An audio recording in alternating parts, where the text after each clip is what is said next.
Dios siempre ha dado la cara, Él siempre se ha manifestado, incluso te digo más, dice la Biblia que las cosas invisibles que Dios ha creado, o las cosas que no pueden ver nuestros ojos, visibles para nuestros ojos, no para Él, dan claramente testimonio de su poder y de su existencia. El hombre hasta el día de hoy se sigue sorprendiendo y quedando con la boca abierta ante la inmensidad del universo. Cada día descubren algo nuevo, una estrella, un planeta, un satélite, siempre están descubriendo algo nuevo. Las personas que se adentran en ese mundo infinito del cosmos, del universo, ¿no? Y a través de él podemos descubrir la grandeza, la magnitud de nuestro Dios. Dice la Biblia que los cielos cuentan la gloria de Dios y el firmamento anuncia la obra de sus manos. Y cada día emite al día siguiente y así sucesivamente un mensaje. Mensaje que el que lo quiera aprender y lo quiere oír, lo escuchará, lo verá y lo comprobará. Mensaje que permanecerá oculto ante los ojos, ante la actitud del hombre rebelde, del hombre orgulloso, de la persona que se niega y que se cierra totalmente a la posibilidad de que detrás de este mundo que vemos y vivimos hay un diseñador. Las cosas no se crearon así, de la nada, por un accidente, sino que detrás de todo lo que vemos, incluso de lo que no vemos, hay un creador, hay un hacedor, hay un Dios todopoderoso que con el poder de su palabra fue ordenando y poniendo cada cosa en su sitio, y cada cosa creada tiene un propósito y tiene una razón de ser. Y en esta tarde estamos aquí y hoy va a ser el último día que vamos a estudiar las famosas iglesias del Apocalipsis. Todo lo que el Señor le tenía que decir a su iglesia no lo dijo todo en los evangelios. Sabemos que Él estuvo viviendo en un pequeño país llamado Israel hace 2000 años. Recorrió ese pequeño país de punta a punta, de norte a sur y de este a oeste. Dijo muchas cosas, sin lugar a dudas. Hizo cosas extraordinarias que jamás nadie ha logrado, igualar o repetir. Pero sin embargo el Señor no dijo la última palabra a su pueblo en los evangelios, sino que en el libro del Apocalipsis encontramos lo último que el Señor quería decirle a su pueblo, es decir, a su iglesia. Hemos visto desde la iglesia de Éfeso, pasando por la iglesia de Pérgamo, de Tiatira, de Sardis, de Filadelfia, etcétera, cómo las iglesias de aquella época, del siglo I, pues no se encontraban todas en óptimas condiciones. Había congregaciones, como hemos visto en estos últimos días, estas últimas semanas, que estaban teniendo problemas con la doctrina, falsas doctrinas, algunas son mencionadas, otras no, se habían introducido dentro de la vida de las iglesias locales, y el Señor confronta a las iglesias y les dice: oye, esto no puede ser, ustedes tienen que creer la verdad os hará libres. No son las mentiras, no son las manipulaciones de la palabra, de la historia o de la ciencia las que tenemos que creer, sino es la verdad, y la verdad soy yo. Y por eso el Señor le hablaba a cada iglesia y la confrontaba, y a una iglesia le decía una cosa y a otra iglesia le decía otra, y vemos que nunca ha habido una iglesia perfecta en estos últimos 2000 años. Así como tampoco hay cristianos perfectos, y así como tampoco hay pastores perfectos, la iglesia está en un proceso, en un crecimiento, ¿verdad? Y en el crecimiento a veces pues ocurren roces y discrepancias y choques, pero para todo, según la Biblia, hay remedio. Amén, hermanos. Para todo hay solución, incluso hasta para la misma muerte. Sé que por ahí hay gente que dice, todo tiene solución menos la muerte. Pues precisamente ese es el problema más fácil de solucionar, precisamente el tema de la muerte. Es más fácil solucionar el tema de la muerte que a veces enfrentarnos a los problemas de la vida. Y vemos en el libro del Apocalipsis que cada iglesia recibió el mensaje que tenía que recibir, ni más ni menos. Vimos algo muy interesante que tiene que ver con las obras. Es una palabra que aparece en 7 ocasiones diferentes. Yo conozco tus obras, yo conozco tus obras. Sí, lo que habéis hecho y por qué lo habéis hecho. Y lo que estáis haciendo, todas esas cosas, el Señor las conocía perfectamente. Y hemos llegado hoy al último mensaje. Sinceramente, si me preguntaran de todas las iglesias, ¿cuál crees tú que era la peor? La que se encontraba en peor situación. Pues sin lugar a dudas la que vamos a estudiar hoy. Algunos dirán, pero el Señor dice que la iglesia de Sardis tenía nombre de que vivía, pero estaba muerta. Sí, es verdad. Pero también dice el mensaje del Señor a la iglesia de Sardis que había unas pocas personas, un pequeño remanente, no sabemos de cuántas, pero había un pequeño grupito de hermanos en la ciudad y en la iglesia de Sardis. Dice que no se habían dejado arrastrar ni contaminar por la corriente, por el espíritu que reinaba en la ciudad.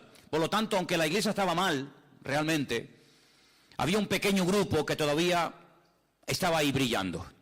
Sin embargo, la única iglesia de las 7 que no recibe ningún elogio, ninguna felicitación, ningún reconocimiento positivo, nada que mencionar, que sea digno de mencionar, es precisamente la iglesia de Laodicea. Y quiero llevarte a este último mensaje que se encuentra en Apocalipsis capítulo 3. Apocalipsis capítulo 3, desde el versículo 14 en adelante, vamos a leer el mensaje. Y dice la palabra del Señor así: escríbele al ángel de la iglesia en Laodicea: he aquí el amén, el testigo fiel y verdadero, el principio de la creación de Dios, dice esto: yo conozco tus obras, que ni eres frío ni caliente.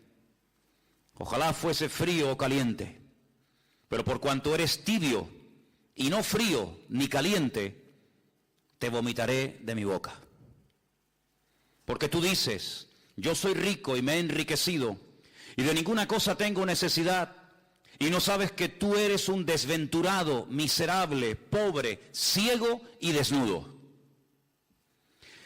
Por tanto, yo te aconsejo que de mí compres oro refinado en fuego, para que seas rico, y vestiduras blancas para vestirte, y que no se descubra la vergüenza de tu desnudez, y unge tus ojos con colirio, para que veas. Yo reprendo y castigo a todos los que amo. Sé pues celoso y arrepiéntete. He aquí yo estoy a la puerta y llamo. Si alguno oye mi voz y abre la puerta, entraré a él, cenaré con él y él conmigo. Al que venciere le daré que se siente conmigo en mi trono, así como yo he vencido y me he sentado con mi Padre en su trono. Y el que tiene oído para oír, que oiga lo que el Espíritu dice a las iglesias. ¿Cuántos dicen amén? Gloria a Dios. La ciudad de Laodicea fue fundada por un tal Antíoco II, siglos antes de Cristo.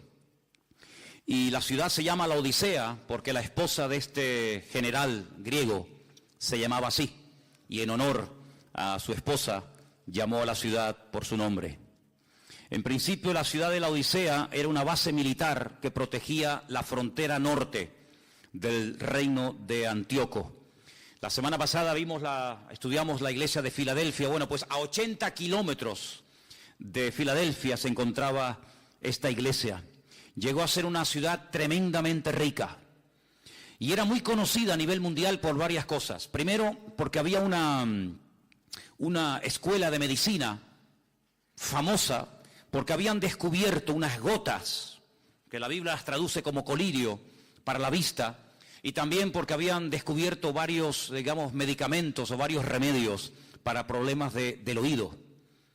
Además, la ciudad era muy conocida porque habían hecho unos cruces, unas mezclas con las ovejas, y habían producido una especie de oveja de lana negra, que era muy cara y muy codiciada en aquellos tiempos. Era una lana, muy suave, muy bonita, y era conocida en el mundo entero por eso. Aparte de eso, era un lugar que era una especie de fábrica de ropa. Desde la Odisea se repartía ropa para todas partes del imperio romano.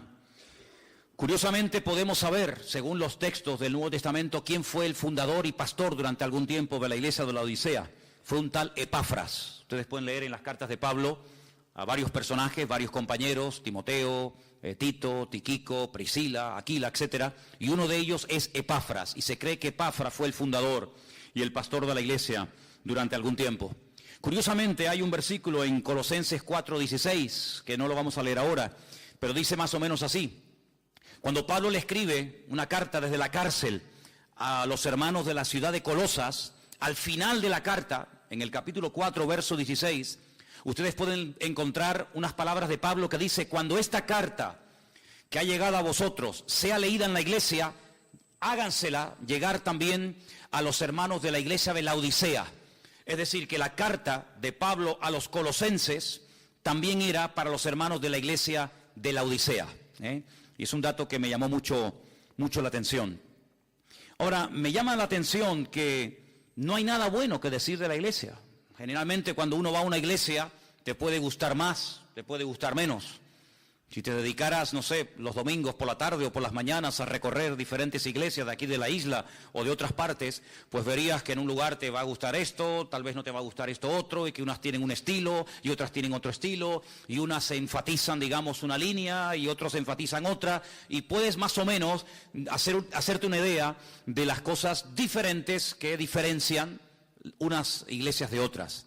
Pero si pudiéramos retroceder al pasado y visitar un domingo a la tarde, en el caso de que se reunieran un domingo a la tarde, no lo sé, los hermanos de la iglesia de la Odisea, encontraríamos que es una iglesia rica, materialmente hablando, una iglesia que tenía un concepto totalmente equivocado de sí misma, era una iglesia egocéntrica, una iglesia complacida, una iglesia tibia, ni fu, ni fa.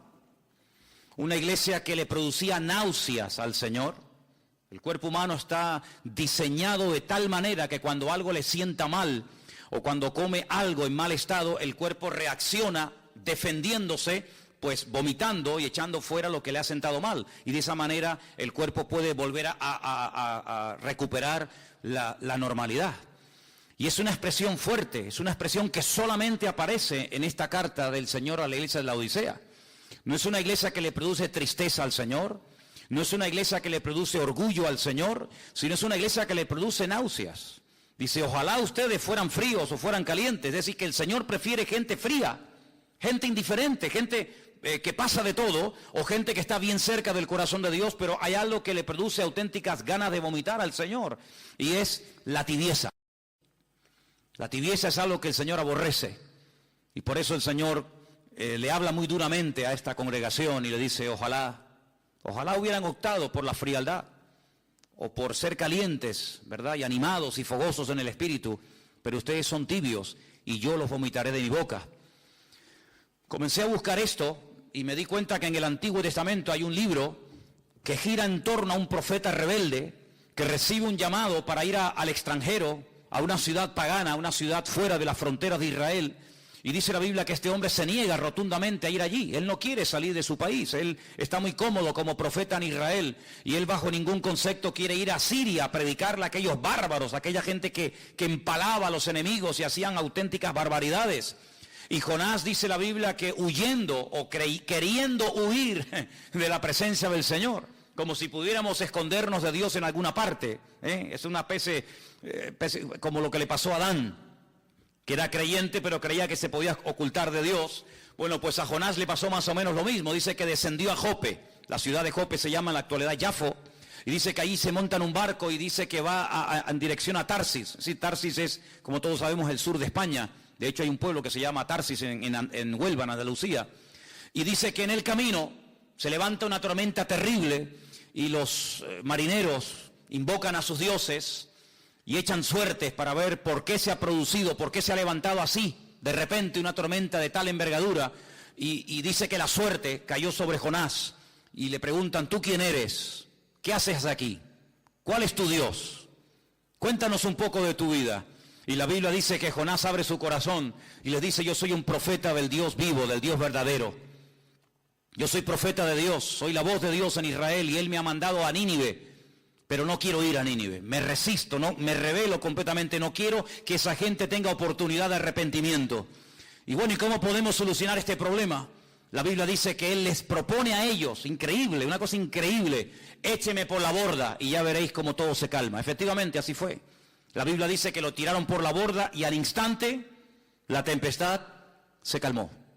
Pero el Señor tenía un gran pez, no una ballena como por ahí se dice, sino un gran pez, dice la Escritura. Algunos hablan del famoso Leviatán, el pez ese gigante que aparece en el libro de Job. Dice que lo tragó y lo tuvo durante 3 días y 3 noches metido en el vientre. Y ahí estaba, y seguramente, si no hubiera cambiado de actitud y si no hubiera clamado al Señor, allí hubiera muerto. Y nadie se iba a enterar de qué murió y dónde murió y cuándo murió el profeta Jonás, más que aquellos marineros que lo tiraron por la borda. Pero es allí dentro de aquel enorme pez que él vuelve en sí, como si fuera el hijo pródigo, ¿verdad? De Lucas capítulo 15. Y dice que él se arrepiente y le pide perdón al Señor. Y le pide al Señor una segunda oportunidad. Y le dice, si me sacas de aquí, yo iré a predicar tu palabra. Y esa actitud de arrepentimiento, esa actitud de querer hacer las cosas bien, decentemente y con orden, conforme al diseño y al propósito de Dios para su vida, fue lo que hizo que el pez ya no pudiera retenerlo en sus entrañas. Es decir, mientras estaba en rebeldía, mientras estaba en desobediencia, allí estaba y no iba a salir jamás. Pero en el momento en el que hay el más mínimo cambio, en el momento en el que Jonás dice, yo quiero hacer la voluntad de Dios, aunque no la quieras en el fondo hacer, pero voy a hacerla, voy a cumplirla, voy a obedecerte, en ese momento el pez ya no lo pudo resistir y dice que lo vomitó y lo echó en tierra. Ya no era el lugar idóneo para el profeta Jonás. Mientras estaba en rebeldía, sí, pero una vez que él quiere hacer las cosas bien, el pez ya no puede resistir aquella actitud. Ahora vemos en el libro de Apocalipsis al Señor diciendo, toda aquella persona que sea tibia, la vomitaré de mi boca. Así como Jonás fue vomitado por aquel enorme pez, yo vomitaré de mi boca, yo arrancaré de mi cuerpo, sacaré de mí toda aquella persona que haya decidido en la vida ser tibio. Yo le preguntaba al Señor en este día y durante esta semana mientras preparaba este mensaje para compartir con ustedes hoy, Señor, si a lo largo de la historia, tanto en la Biblia como en otros momentos, vemos que ha habido iglesias que han sido atacadas despiadadamente por falsas doctrinas y enseñanzas, como hemos visto en alguna ocasión, y si hubo iglesias que fueron atacadas por la persecución o por falsas profecías o falsos apóstoles o pastores o maestros o evangelistas, Señor, ¿será posible que a lo largo de la historia los problemas que caracterizaron a las iglesias del Apocalipsis, puede ser que se vean esos problemas hoy en día? Por supuesto que sí, no les quepa la menor duda. Hay iglesias donde la falsa doctrina ha entrado y ha despedazado a la iglesia. Iglesias hermosas, iglesias bonitas, iglesias que iban en una buena trayectoria, se abrieron a un método, a un sistema, a una enseñanza tal vez muy novedosa, porque todo lo nuevo siempre tiene un factor de atracción, ¿verdad? Todo lo nuevo como que atrae a la gente, y vemos que el resultado ha sido un auténtico desastre. Así que hay iglesias que han sido atacadas por falsas doctrinas y por persecuciones, y falsas profecías y falsos ministerios, pero yo le preguntaba al Señor, pero Señor, ¿puede ser que hoy en día haya gente que se congregue en las iglesias y que sean tibios? Por supuesto que sí, hermanos, por supuesto que sí, pero déjenme que les diga algo. Los tibios, alguien decía por ahí que nunca fueron creyentes.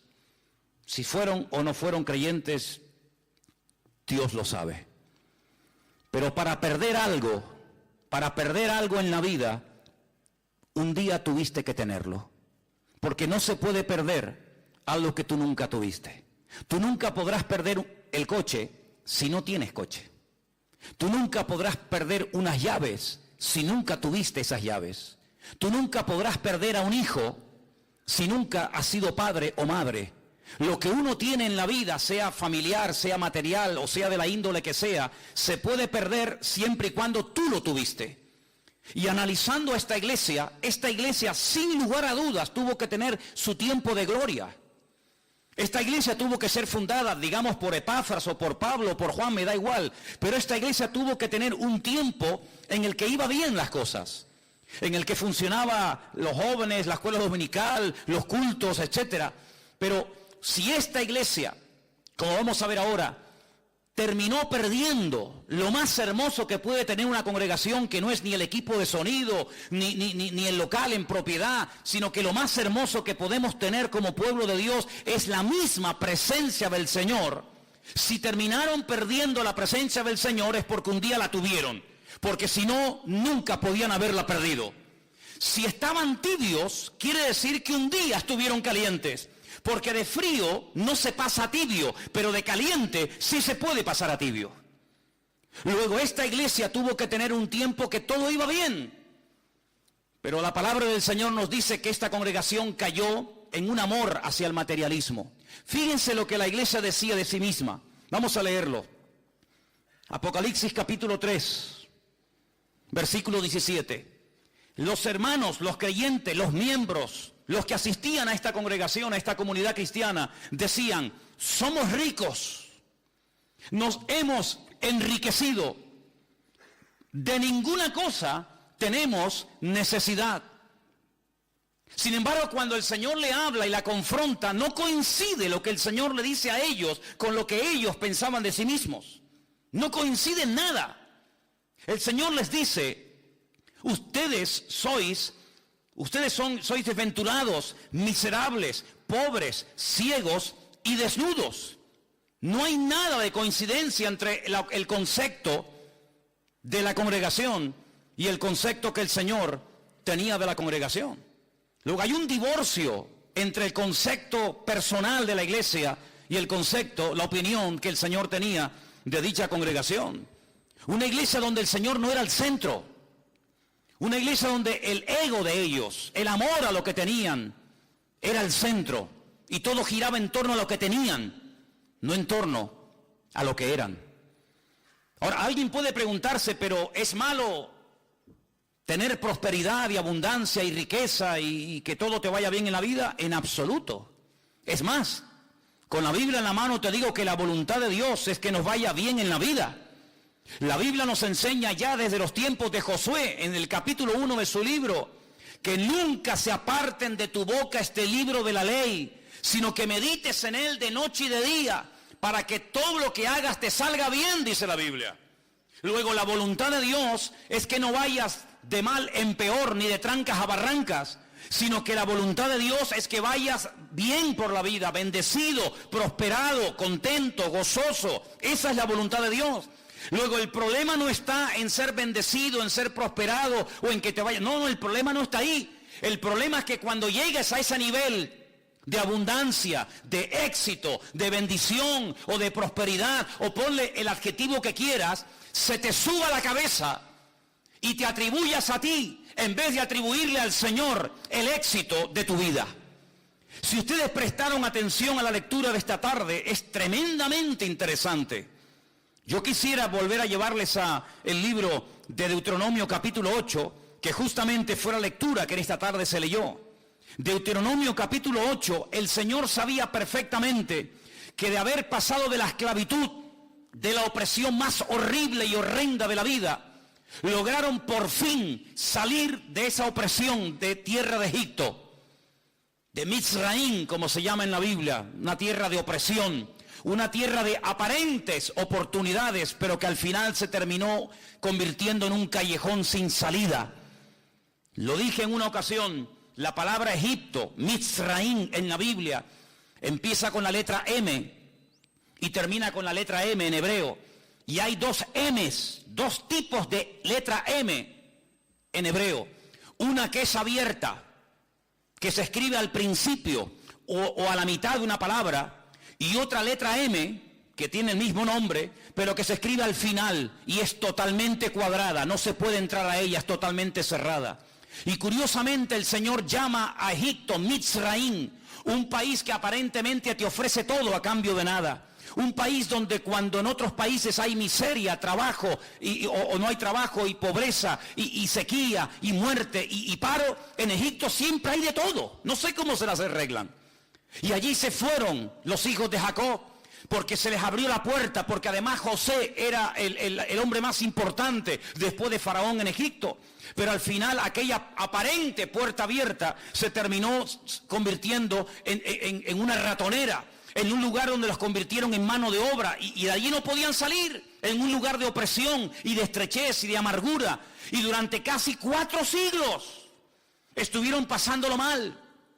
Y durante mucho tiempo estuvieron gimiendo y llorando y clamando al Señor con toda su alma y con todo su corazón: sácanos de aquí que nos van a matar esta gente. Bueno, pues lograron salir, todos sabemos la historia, todos sabemos esto. Y cómo el Señor los sacó con mano fuerte y poderosa de Egipto, y les abrió el mar rojo y los condujo por la tierra prometida, por el desierto, rumbo a la tierra prometida. Pero mira lo que les dice el Señor: cuando lleguen a la tierra prometida, escuchen bien esto, hermanos, cuídate de no olvidarte del Señor.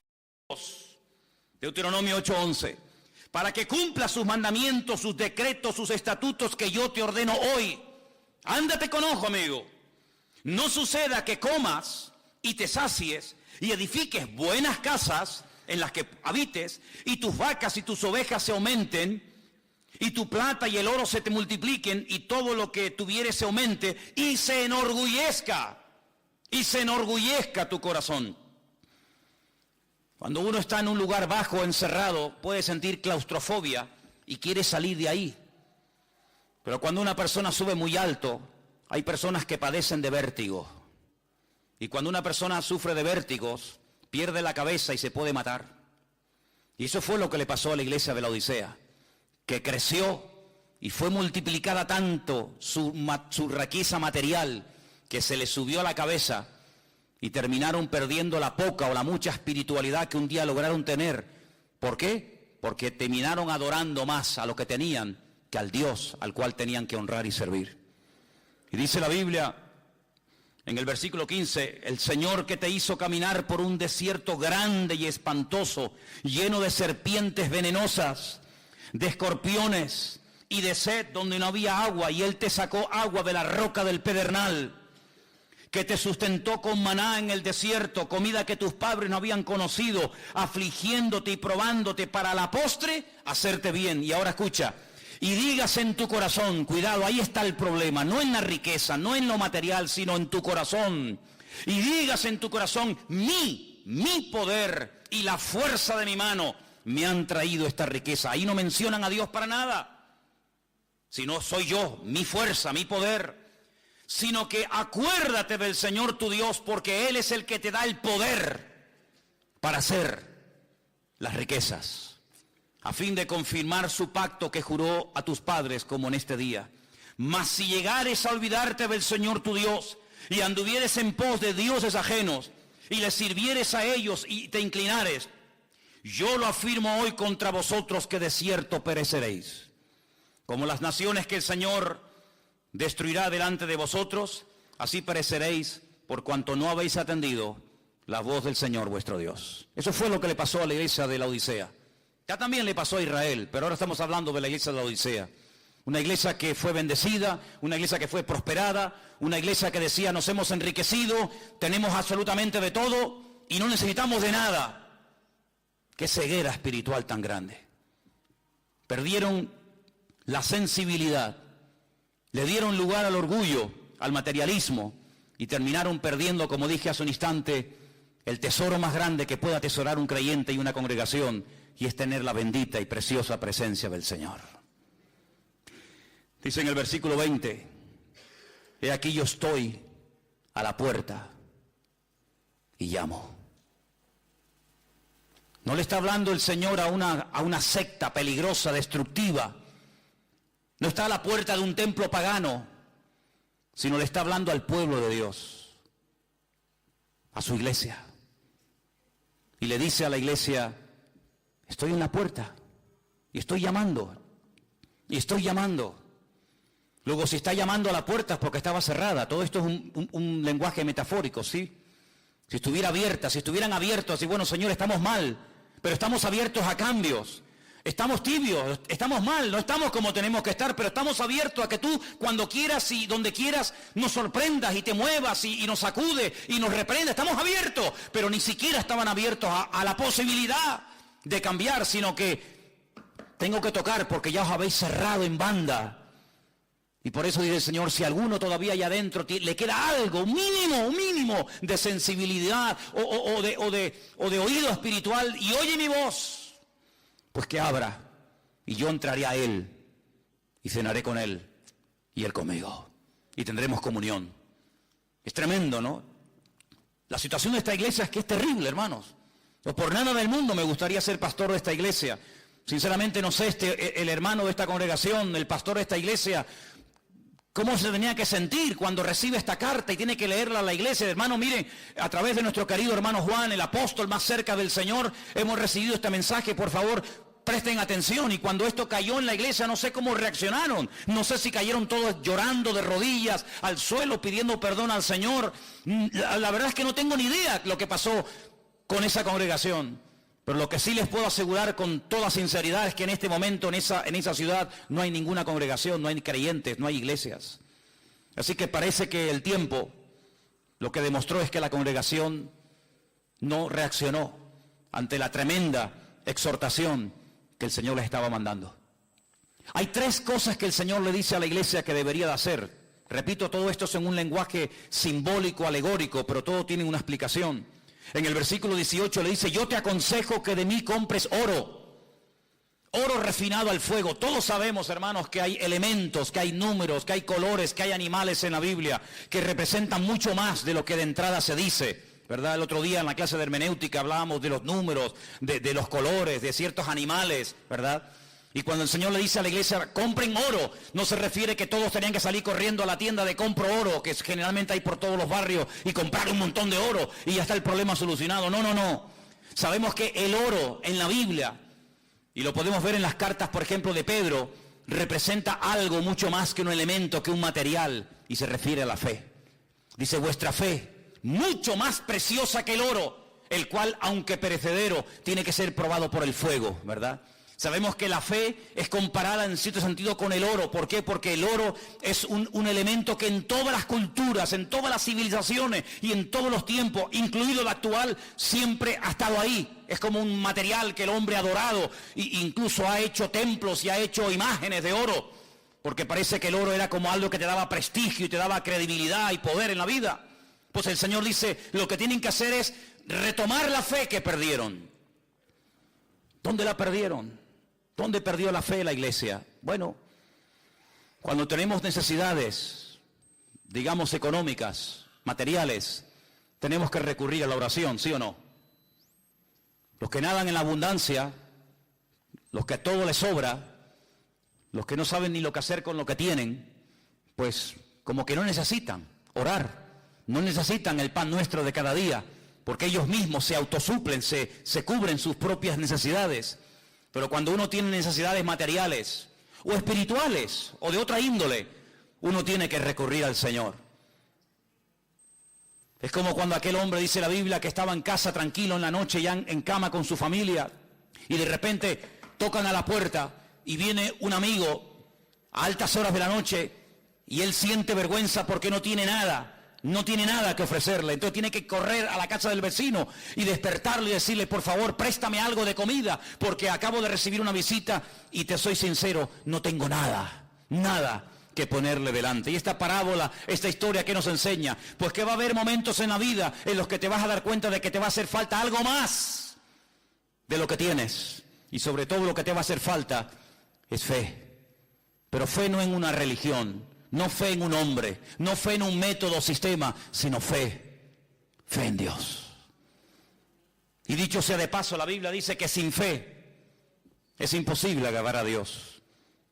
La verdad que yo estoy muy agradecido por la fe que el Señor le ha dado a sus hijos, a su pueblo, porque es un auténtico don por el cual tenemos que estar cada día tremendamente agradecidos al Señor. ¿Qué tragedia tiene que ser no tener fe en Dios? ¿Cuántas veces me he preguntado, ¿y cómo puede vivir la gente sin fe en Dios? No sé si habéis prestado atención en estos días a los discursos ahí en el Congreso en España. ¿Cuántas veces han mencionado la palabra Biblia? ¿Os habéis dado cuenta? La palabra Dios, la palabra oración, la palabra perdón, la palabra arrepentimiento, la palabra el nombre Jesucristo. Ni una sola vez. Son ciegos, guías de ciegos, tratando de guiar a otros ciegos, y dice la Biblia que los dos caerán en el mismo hoyo. Lo que puede levantarnos de la miseria, lo que puede transformar nuestra vida, nuestra familia y nuestra existencia, es poner nuestra fe en el Dios vivo y en el Dios verdadero. Te recomiendo leer Hebreos capítulo 12. Es un capítulo monográfico sobre el tema de la fe. Capítulo extraordinario. Si solamente ese fuera el único capítulo de la Biblia, yo lo leería continuamente, prácticamente a todas horas y todos los días, porque es un capítulo magnífico. No se habla, lógicamente, de todos los personajes de la Biblia, pero de los que se menciona pone un pequeño párrafo, una pequeña pincelada, un pequeño ejemplo. En pocas palabras, lo que hicieron, lo que dijeron, lo que consiguieron, todo por medio de la fe viva y auténtica en el Dios vivo y verdadero. Aleluya. Así que eso es lo que le dice el Señor. Déjense de tanto presumir de lo que tienen. Déjense de tenemos, porque lo que tienen que tener no lo tienen. Y lo que tienen que comprar, lo que tienen que obtener urgentemente es fe. Fe viva en el Señor. En el mismo versículo 18 le dice el Señor. Y además también le aconseja el Señor vestiduras blancas. Las vestiduras blancas en la Biblia eran símbolo o eran señal de santidad, de justicia. Ellos vivían según su propia justicia, según sus propios criterios. Nosotros estamos bien, no nos pasa nada, no nos falta de nada. A nosotros el Señor no nos tiene que mandar ninguna cartita, ni nos tiene que predicar, ni nos tiene que venir nadie a visitar, a decirnos nada. Nosotros estamos perfectamente bien. El Señor le dice, ustedes están ciegos. Ustedes no se enteran, habéis perdido la sensibilidad y ustedes están confiando en sus propias justicias. Y yo lo que les aconsejo es que se compren ropas blancas, otra vez lenguaje simbólico. Es decir, no se apoyen en sus propios méritos, no se apoyen en sus justicias, porque dicho sea de paso, hay un versículo en la Biblia que dice que todas nuestras justicias son como trapos de inmundicia ante la presencia del Señor. Por lo tanto, lo que tienen que hacer es ponerse mi justicia y no la vuestra. Porque ustedes se comparan con otras personas, tal vez con menos poder adquisitivo que ustedes, y ustedes, claro, siempre se ven por encima, pero yo les digo a todos los que estáis esta tarde aquí, no te compares con uno que tiene menos que tú, porque si tú te comparas con uno que tiene menos que tú, te vas a sentir superior. El orgullo te puede atrapar y te puede hacer daño. No te compares nunca con un inferior, compárate y ponte al nivel de otro superior a ti para que te des cuenta cuánta paciencia, cuánta fe, cuánto amor, cuánto conocimiento te hace falta en la vida. Decía aquel fariseo hipócrita que subió al templo a orar, que oraba consigo mismo. Sí, oraba, pero ¿a quién? Con él, oraba con él. Yo no soy como este, yo no soy como aquel, yo no soy como tal, yo doy diezmo, yo hago esto, yo no soy como este desgraciado, yo no soy como aquel pobre tal, yo no soy... No, pero no te compares con los que son inferiores desde tu punto de vista. Ponte a la altura del Señor y vas a ver que eres un pobre desgraciado, miserable, pobre, ciego y desnudo. Y eso es lo que le dice el Señor. Las justicias, no las vuestras, no en tu currículum, en tu experiencia, sino la justicia de Cristo, los méritos de Él y no los méritos tuyos. Y después le dice el Señor, como era una ciudad que producía gotas para los ojos, que producía colirio, digamos que en cierto sentido estos fueron los que inventaron las gotitas en los ojos, pues el Señor le habla en términos que ellos conocían y les dice, ya que en esa ciudad hay tanto colirio y habéis descubierto esas gotas que hacen tanto bien a la gente, compren colirio y échenselo en los ojos para que puedan ver la cruda realidad de que ustedes hace mucho tiempo han perdido mi presencia y no os habéis dado cuenta.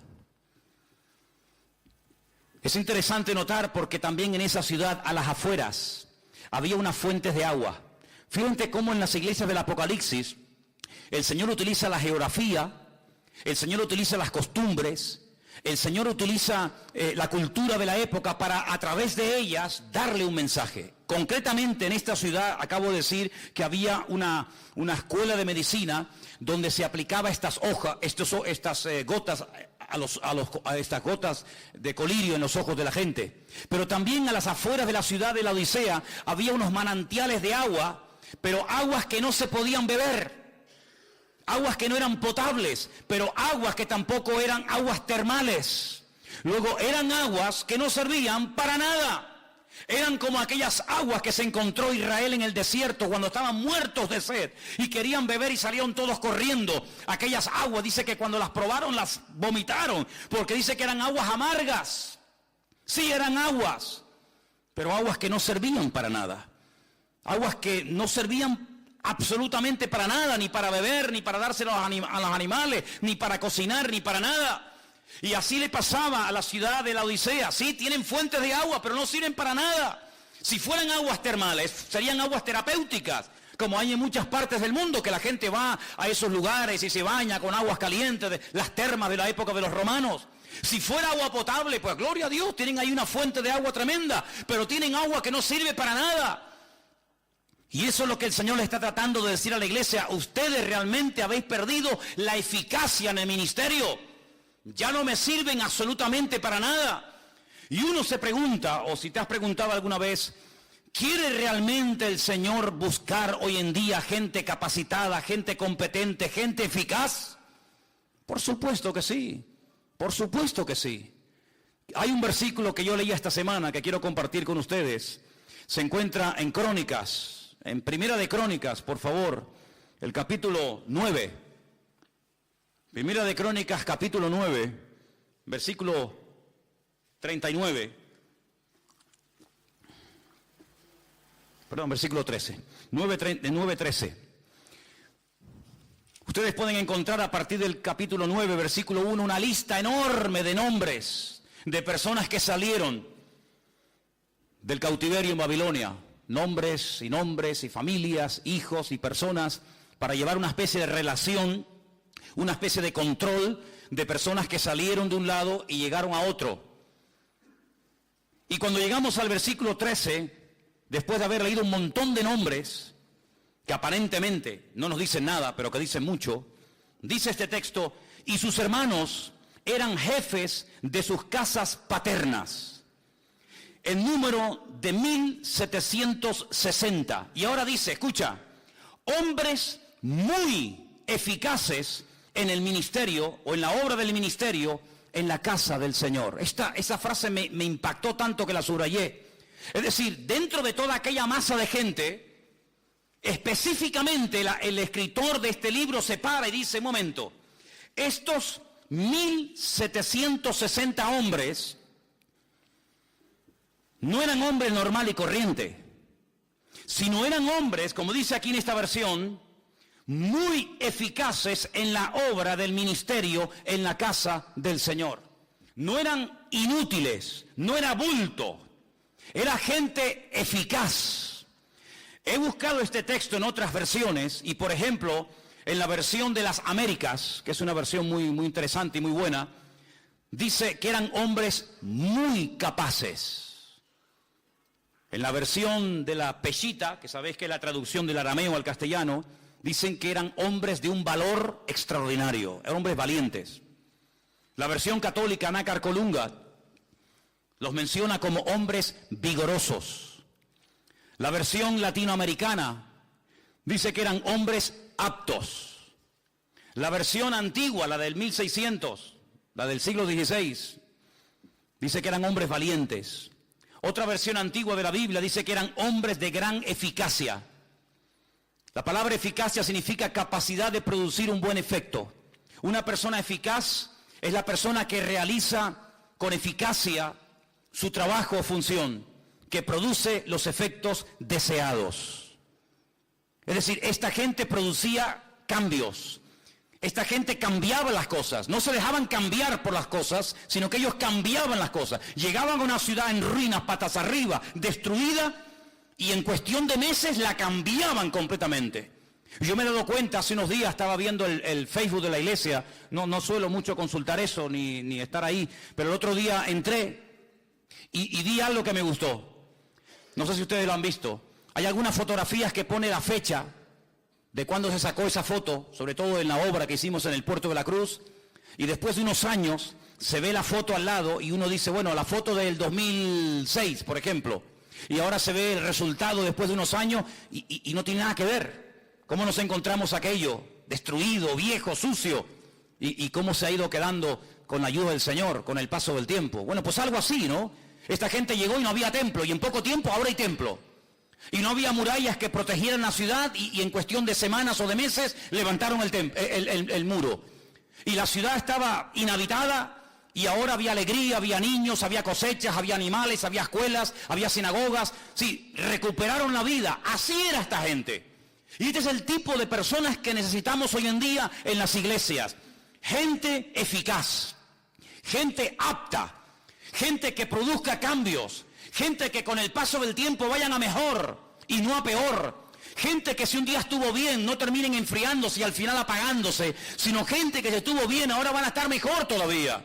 Y como dice la palabra, el que lleva fruto, pues gloria a Dios. No, gloria a Dios sí, me parece muy bien, pero lo voy a limpiar, lo voy a podar para que lleve más fruto todavía. Y tenemos que pedirle cada día al Señor, cada día quiero ser mejor cristiano.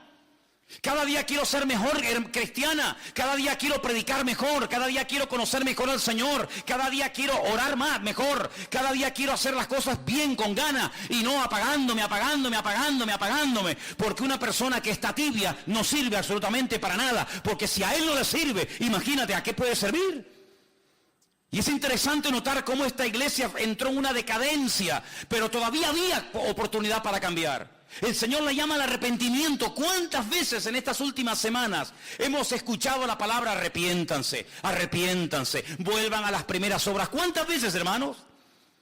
Prácticamente a todas las iglesias el Señor las llama al arrepentimiento, a cambiar. Venga, vamos a dejarnos de tontería, vamos a dejar atrás el pasado, vamos a pasar la página, vamos a tirar del carro, vamos a mirar adelante. Como decía el apóstol Pablo, sí, yo en el pasado fui un tremendo erudito en la Torá y fui un rabino de la tribu de Benjamín y fariseo de fariseos, pero todo eso ya lo he dejado al pasado. No voy a vivir de las glorias del pasado, sino vamos adelante a la perfección, a ver si logramos alcanzar aquello para lo cual un día el Señor nos alcanzó a nosotros. ¿Cuántos dicen amén? ¿Estamos cumpliendo con nuestro objetivo? ¿O estamos pasando por la vida de la iglesia y estamos pasando por la vida sin pena ni gloria? Estamos dejando marca, huella y estela como los barcos que cuando pasan por un lugar durante un tiempo se ve por aquí pasó un barco porque las hélices dejaron una estela, o cuando un avión pasa por el firmamento vemos que por ahí pasó un avión, aunque ya no está, pero se sabe que pasó por ahí. Estamos dejando huella detrás de nosotros, estamos marcando una diferencia o nos estamos dejando absorber por el medio ambiente en el que vivimos. Yo espero que a ninguno de nosotros nos pase lo que tristemente le pasó a esta iglesia de la Odisea, que era una iglesia inservible, muy rica. No era como la iglesia de la semana pasada, aunque tienes poca fuerza, Esta no tenía poca fuerza, esta seguramente era mucha gente, una iglesia rica, una iglesia próspera, pero que hablando claramente no servía absolutamente para nada. En esta semana yo leía un poema de un pastor cubano, pastor Rodolfo Loyola, que ya está en la presencia del Señor, que hace años lo conocí, tuve el privilegio de conocer a este gran hombre de Dios, y él escribió una poesía que se llama Casi, la llamó Casi. Y yo quería leerte parte de esa poesía en esta noche, porque es tan interesante lo que este hombre dice así. La llamaban Casi, cuando casi andaba, y al cumplir los 7, casi fue al colegio, pero casi la maestra no enseñaba. Pues siendo casi una adolescente, casi niña, casi dama, encontró a un joven a quien casi amaba. Pero un día el muchacho, casi sin mirarla, dejó a casi destrozada. Y se fue a un convento, la buena de Casi, y queriendo ser santa, casi fue monja. Pero un día, enterada de que ese chico moría, volvió a su casa y cuidó del chico como de casada. Y el chico murió casi sin besarla y casi fue viuda, al menos en su alma. Hoy casi, cansada de su vida extraña, casi ni se peina y desenfadada, cuenta de algún modo que fue casi todo sin ser casi nada. La verdad es que Casimira, como la llamaban, o Casi, representa un crecido número de personas que llevan una vida sin propósito. No se sienten realizadas porque no han hecho nada para tener ese estado de ánimo, se enamoran del amor y por lo tanto de cualquiera que con fingida sinceridad le manifiesta lo que quieren oír. Y cuando el objeto de su amor no les corresponde, ni siquiera por unos instantes engañosos, toman decisiones equivocadas con el corazón quebrantado. No tienen buenas relaciones con nadie, pero sin embargo dependen de los demás para poder ser felices. Y lo más triste es que se olvidan, como casi, que hay una persona que les ama y les entiende, y ese es nuestro Señor Jesucristo. Dice la Biblia que un día Pablo estaba en un lugar siendo interrogado y le dice al que le estaba juzgando y al que le estaba haciendo todo tipo de preguntas y presionándolo: yo sé que tú crees en los profetas. Y este le responde: por poco, casi, me haces cristiano. Y el apóstol Pablo le dice: ojalá fueses tú cristiano, ojalá verdaderamente entregaras tu vida a Cristo. A mí no me gustaría que en esta iglesia hubiera jóvenes de casi llegó a ser un buen joven, casi llegó a servir al Señor, pero casi se quedó por el camino. No me gustaría que hubiera ninguna hermana o ninguna hermana que dijera: casi llegó a la meta, casi llegó a cumplir los objetivos para los cuales el Señor le restauró su vida y le transformó su existencia, pero se quedó por el camino y pudiendo llegar a todo, al final no llegó a casi nada. A mí no me gustaría que termináramos nuestra existencia y nuestra vida como esta pobre iglesia de la Odisea. Una iglesia rica, una iglesia que tenía prácticamente de todo para llegar a unos niveles espirituales extraordinarios. Y dicho sea de paso, si observamos lo que ha sido la iglesia, la trayectoria del pueblo de Dios desde aquí hacia atrás, desde su comienzo hasta el día de hoy, jamás, créanme, en todos estos 2000 años de historia, nunca la iglesia en su conjunto general, nunca ha sido tan rica y con tanta capacidad material para poder cumplir con la gran comisión como nosotros hoy en día. Hay iglesias, hermanos, que tienen absolutamente de todo y a nivel de cuerpo de Cristo, a nivel general, cuando la iglesia pensaba en tener canales de televisión, barcos, aviones, hospitales y cantidad de ministerios que pueden alcanzar a miles y si no a millones de seres humanos. Lo tenemos todo. Tenemos sistemas de comunicación, tenemos más gente que nunca, tenemos más jóvenes en las iglesias que nunca, tenemos recursos materiales, espirituales y humanos más que nunca. Pero yo no quiero que todo eso se convierta en un juguete para pasarlo bien un domingo a la tarde, o un sábado a la tarde, o un jueves a la tarde, sino que nos demos cuenta de que el Señor nos ha dado mucho, pero también dice la palabra, y tienes que tenerlo en cuenta, que al que mucho se le da, mucho también se le demandará. Y amados hermanos, nosotros podemos dar gracias a Dios de que el Señor todo cuanto le hemos pedido, que nos creíamos nosotros que nos hacía falta para extender el reino, el Señor nos lo ha ido dando y ha sido fiel y no nos ha fallado. Pero no nos olvidemos nunca de esto: si algún día crees que has llegado a un nivel, no te lo creas, porque ese día habrás cavado tu fosa y cuando creamos que ya hemos llegado a un nivel es cuando no hemos llegado a ninguna parte. Yo te pregunto a ti en esta tarde: ¿serás tú una de esas personas tibias que puede ser que se congreguen todas las semanas en esta iglesia, pero tú nunca has tenido verdaderamente un encuentro con Cristo? Porque esta gente era aparentemente cristianos. Tú pasabas por la sinagoga y decías: estos son los judíos, y pasabas por la fachada del local o de la iglesia o de la casa de la Odisea y decían: no, estos son los mesiánicos, estos son los que siguen a Jesús. Había una diferencia en la ciudad. Pero la pregunta es: ellos asistían a la congregación, ¿y a quién le cantaban? Si el Señor no estaba allí hacía mucho tiempo, ¿a quién le cantaban? ¿A quién hablaban? ¿A quién servían? Si el Señor dice que no estaba en aquel lugar. Lo mismo ya pasó en la antigüedad, no es algo nuevo lo que estoy hablando. En el Antiguo Testamento los sacerdotes iban al templo de Jerusalén a adorar a un Dios que ya se había mandado a mudar hacía mucho tiempo y que había quitado su gloria del templo. Luego, si Dios no moraba allí, si el Señor no estaba allí con su presencia y con su bendición, aquellos sacrificios, ¿a quién se los ofrecían? A Dios no, porque Dios ya no estaba en aquel lugar.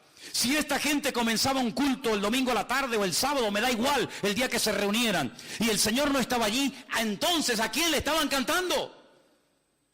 ¿Cómo es posible que perdieran la presencia del Señor y no se dieron cuenta? Bueno, lo mismo le pasó a Sansón. Lo mismo le pasó al rey Saúl, que dice que el Espíritu del Señor se fue de ellos y ellos no se habían percatado, ellos no se habían dado cuenta. ¿Tú vas a mejor como creyente? ¿O estás estancado? ¿O has ido a menos? Esto es algo muy personal. Este es un momento en el que todos y cada uno de nosotros tenemos que pararnos delante del Señor y decir, bueno, con todas estas 7 iglesias que se han estado hablando en estas últimas semanas, ¿con cuál yo como creyente me siento identificado? Dicen que la iglesia de los últimos tiempos se va a parecer mucho a la iglesia de la Odisea. Hoy en día hay iglesias tremendamente ricas, iglesias con una prosperidad material alucinante. Pero como dijo Priscila el jueves a la tarde, cuando ella compartía aquella famosa frase, ¿no? Era de aquel famoso predicador de Spurgeon.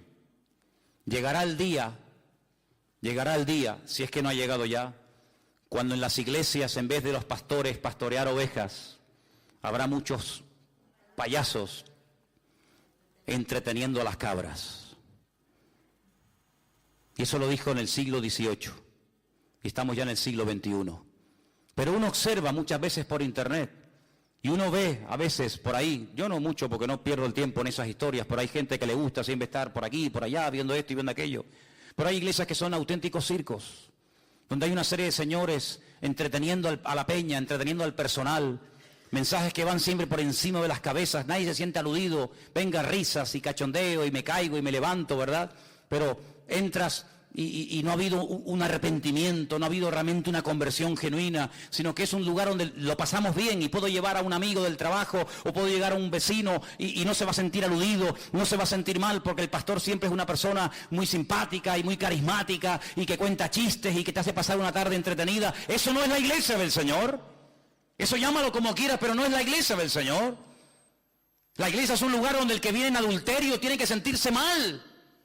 La iglesia es un lugar donde el que viene torcido tiene que enderezarse. Y si no, ¿a qué viene? La iglesia tiene que ser un lugar donde mis mentiras tienen que salir a la luz. La iglesia es un lugar donde yo me tengo que sentir confrontado. La iglesia es un lugar creado y diseñado por el Señor para yo reconciliarme con Dios y no fingir que soy espiritual cuando soy un golfo y un sinvergüenza. La iglesia tiene que ser un lugar donde mi vida tiene que ser zarandeada por el Señor. Y donde no puede pasar una semana y otra semana y un mes y otro mes y un año y la vida. Y siempre estoy igual. Y siempre el mundo me tira y las tentaciones y no sé qué. ¿Cuándo vamos verdaderamente a superar? ¿Y cuándo vamos a ponerle la cabeza bajo los pies al diablo y decir aquí el que manda es la iglesia y el Señor y no tú, diablo mentiroso? Yo quiero terminar diciendo algo, amados hermanos.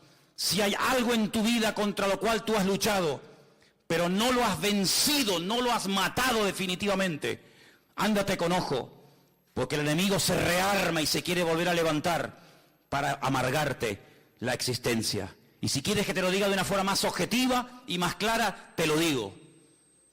Cuando David fue a pelear contra el gigante Goliat, antes de matarlo, la Biblia dice que lo hirió. ¿Sí o no? Lo hirió con una piedra. Pero no dijo, bueno, muchachos, tranquilos. Goliat está herido, sangra como un cerdo. Va a estar por lo menos 6 meses sin aparecer y amargarnos la existencia. Vámonos tranquilamente a casa.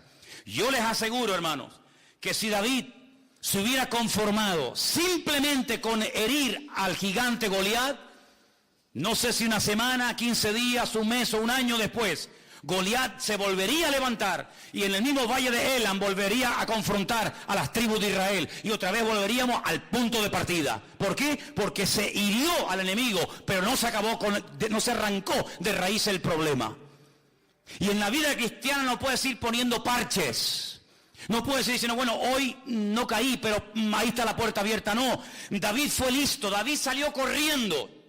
Antes de que vinieran y se lo llevaran y lo curaran, David salió corriendo y con la misma espada con la que él quería matarme a mí, yo me levanto y le cortó la cabeza. Y la enseñó a todo el pueblo, dijo, se acabó el problema, porque muerto el perro, se acabó la rabia. No es suficiente con vencer una semana, 15 días o un año un problema. Al enemigo hay que derrotarlo 100%, no en tu fuerza, no con mi poder, no con mi sabiduría, no con mi experiencia, sino en el nombre de Jesús. Nunca más te vas a levantar, diablo, porque mayor es el que está conmigo que el que viene contra mí.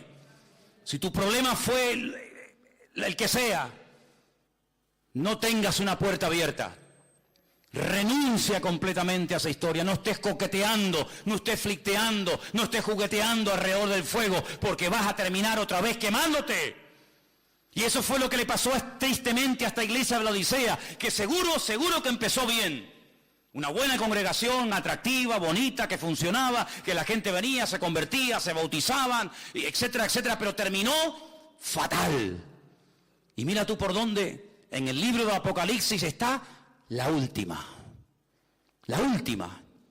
para que no nos olvidemos que si a esa gente le pasó aquello en el siglo I, ¿cuánto más a nosotros si bajamos la guardia y no cuidamos nuestra salvación con temor y con temblor?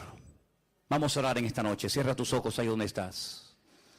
Hoy es una noche especial además, porque hoy queremos acercarnos a la mesa y recordar la muerte, la resurrección, la victoria del Señor, que es nuestra victoria.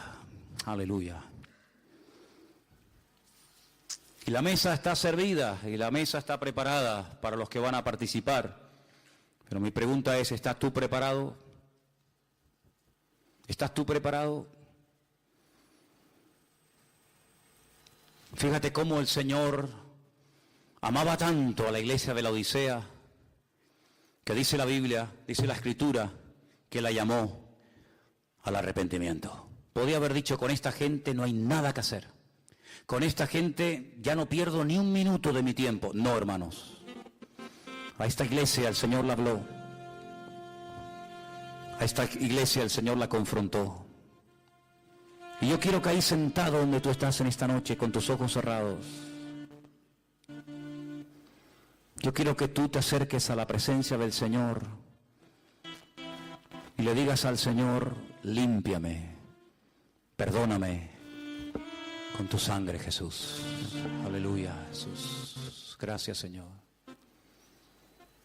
Gracias, Señor Jesús. Ahí donde estás, si está fallando, quítenlo. ¿Sí? Hoy es un momento en el que tú tienes que tomar una decisión. Yo no soy aquí un payaso de los que se hablaban en el siglo XVIII. Yo te voy a hablar muy claro, ¿sabes? No lo que tú quieres oír, sino lo que tienes que oír. No te voy a hablar como te gustaría que te hablaran, te voy a hablar como Dios quiere que te hable. Y el Señor a su pueblo, hoy, lo llama al arrepentimiento. No vamos a jugar más, no vamos a perder más el tiempo. Vamos a ir en serio con el Señor. Vamos verdaderamente a decirle al Señor, yo de tibio nada. Fíjate que el Señor prefiere a los ateos antes que aquellas personas que están tibias, que podían estar bien, pero han decidido estar mal. Fíjate que el Señor prefiere a los fríos que aquellas personas que un día tuvieron la oportunidad de servirle y de adorarle y de honrarle y se han posicionado en una actitud de indiferencia, de indecisión total. Pero hoy, amados hermanos, cuando nos acerquemos a esta mesa, tenemos que hacerlo, como dice la palabra, dignamente, valorando, apreciando el cuerpo y la sangre de Cristo. Aleluya. Si en esta tarde hay algún hermano, alguna persona entre nosotros que tiene que ponerse en línea con Dios, que tiene que arreglarse con el Señor, ahora es el momento. Ahora es el momento. ¿O hay alguna persona entre nosotros que nunca le ha entregado su vida al Señor? Ahora es el momento de hacerlo.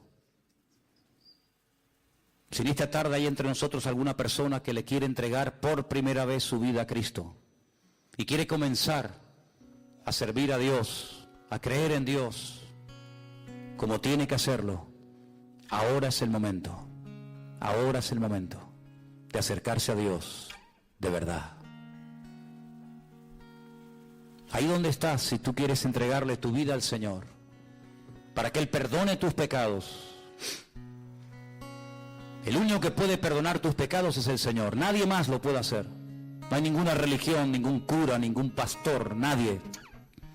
Solamente el Señor. solamente el Señor. Si tú quieres que el Señor esta tarde perdone tus pecados,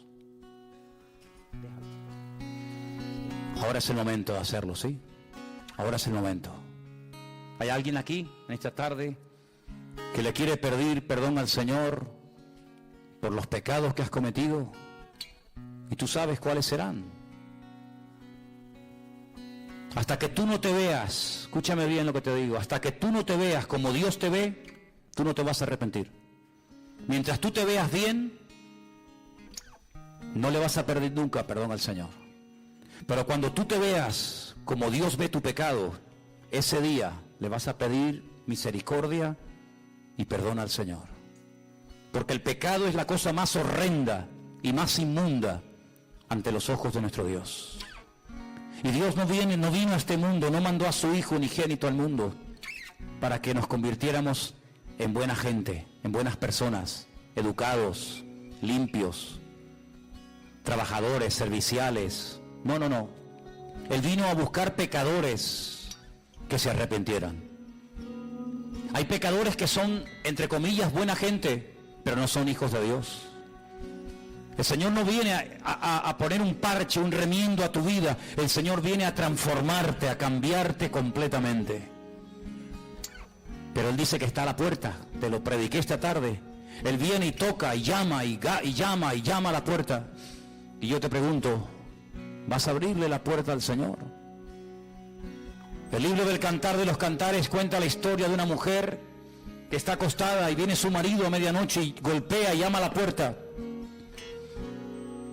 La mujer reconoce la voz de su amado. La mujer reconoce la voz de su marido. Él le dice, ábreme, amada mía, esposa mía. Ella oye la voz del amado, pero dice, me acabo de lavar, me acabo de acostar y no me voy a levantar para abrirte la puerta a ti.